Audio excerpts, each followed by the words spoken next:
Et vous n'avez plus le temps d'être sauvé maintenant. Oh, plein évangile. Nous sommes devant le même problème. Le même Dieu qui a parlé dans Noé. Le même Dieu qui a parlé dans Moïse. Le même Dieu qui a parlé dans Abraham. Le même Dieu qui a parlé dans Jean-Baptiste. Le même Dieu qui a parlé dans Michel. Le même Dieu qui a parlé dans Jérémie. Il parle à moi maintenant pour votre salut, pour votre délivrance. Ne pensez pas que vous êtes en train de maltraiter le pasteur Moussengo. Vous ne pouvez pas maltraiter le pasteur Moussengo, parce que celui qui parle en lui, ce n'est pas lui, c'est Dieu. Et Dieu ne change pas sa parole. Dieu ne change pas ses systèmes. Dieu ne change pas sa nature. Les mêmes vêtements que Noé a lancé ce jour-là pour dire au peuple: laissez l'adultère, laissez la fornication, laissez l'envie du sexe. Ne soyez pas hypocrites. Vivez la parole. Soyez des chrétiens. Laissez les choses du monde. Condamnez la fraude. Enlevez l'hypocrisie.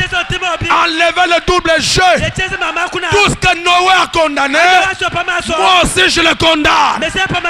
Que les hommes mariés repartent chez leurs femmes. Que les femmes mariées ne sortent plus pour tromper leur mari. Quel Dieu encore vous demandez qu'il vous parle? Dans tous les âges, Dieu parle dans les hommes. Et c'est lui qui parle à moi ce soir. Et le même Dieu qui a parlé à Noé, c'est le même Dieu qui a parlé dans Brana. C'est le même Dieu qui parle dans Barouti. Répentez-vous. Revenez sur vos voies. Laissez le copinage. Laissez l'esprit de la sexualité.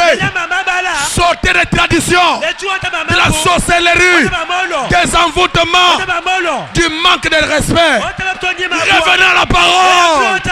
Au plein évangile. Revenez au message. Les temps sont mauvais. Dieu va détruire la terre. Il a juré par lui-même que la terre d'à présent est réservée pour le feu.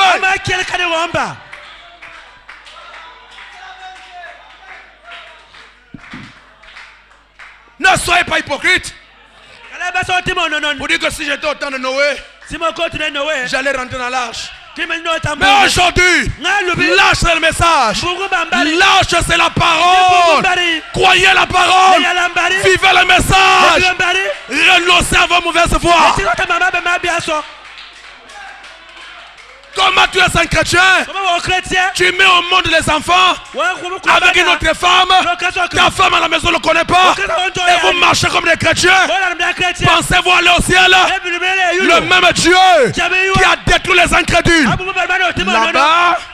là-bas, vous détruira. Tu es une jeune fille. Dieu vous a fait grâce de vous faire rencontrer ce glorieux message. Étant vierge, qu'est-ce qui va vous toucher pour aller exposer votre virginité pour qu'un païen puisse vous dévierger?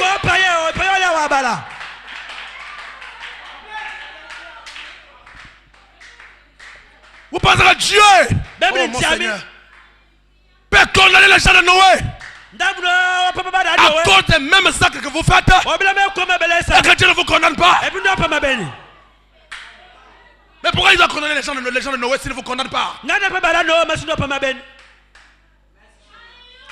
Plein de formalisme. On est les chrétiens de non. Mais regardez la vie que les gens mènent. Toi, une chrétienne, tu vas te déshabiller devant un païen pour te donner pour qu'il puisse te suyer. Et demain tu viens à l'église pour chanter, pour louer Dieu. Et que Dieu vous abandonne, Dieu vous pardonne. Toi un fils de Dieu, tu sors avec une sœur de l'église. Et tu es là content, tu penses que Dieu va t'épargner. Mais vous ne craignez pas l'Éternel. Est-ce que vous savez ce qui se passe aujourd'hui? La Bible dit, les esprits qui sont en prison, ce sont les esprits qui ont été rebelles pendant que Noé prêchait. Mais je vais vous dire, ce n'est pas des esprits. Ce sont des anges déchus incarnés dans les gens au temps de Noé. Et ces anges déchus lui auront donné un esprit de rébellion à la parole. Au point que peu importe combien la parole connaît, ils étaient endurcis dans leur cœur pour ne pas faire ce que Dieu dit. Et William Branham dit, les mêmes esprits sont ici. Et ça donne aux gens un cœur d'endurcissement. Peu importe ce que la parole dit, ils ont déjà la nature de ces esprits rebelles. Ils ont la nature des esprits de querelle. Ils ont la nature des esprits de rébellion. Au point d'arriver même à s'opposer au prophète Noé. Mais pourquoi tu as dit que la pluie va tomber et ça fait longtemps il n'y a pas de pluie?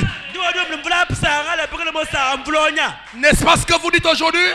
Que Branham a dit que Los Angeles va tomber dans l'eau. Branham a dit qu'il y aura un prophète femme américaine, une présidente femme américaine. Branham a dit qu'il y aura un pape américain. Mais on ne voit pas de pape américain. On ne voit pas de femme présidente. On ne voit pas Los Angeles dans l'eau. Ça signifie que ça n'arrivera pas. Dieu parler à un prophète et que la chose n'arrive pas, c'est que Dieu a failli. Et ce sont ces mêmes esprits. Quand ça rentre dans les gens, ça ne vous donne plus l'empressement pour la parole. Ça vous rend froid. Ça vous enlève la joie du salut. Ça vous enlève la capacité de vivre la parole. Ça vous montre que Dieu a menti. Ça vous montre que ce qui a été prophétisé ne s'accomplirait pas. Si vous suivez le message de ces démons incarnés dans